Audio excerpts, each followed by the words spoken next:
কি মনে হচ্ছে ছবিটি এআই? আপনারা হয়তো অনেকেই ভাবছেন গতকাল তারেক রহমানের দেশে ফেরা ইস্যুতে প্রয়াত নায়ক মান্নার এই ঝকঝকে ছবিটি আসলে এআই এর কারসাজি। আসলে না, এটি সত্যিকারের ছবি।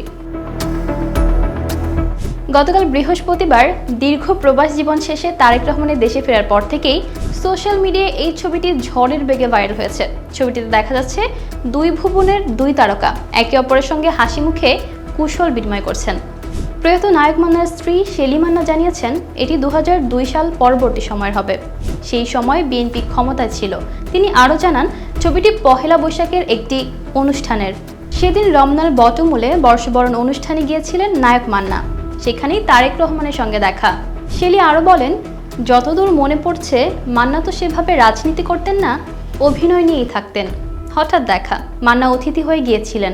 সেই সময় তারেক রহমান মান্নার সঙ্গে বেশ আন্তরিকভাবে কথা বলছিলেন। মূলত সিনেমা ও রাজনীতি নিয়েই কথা হয়।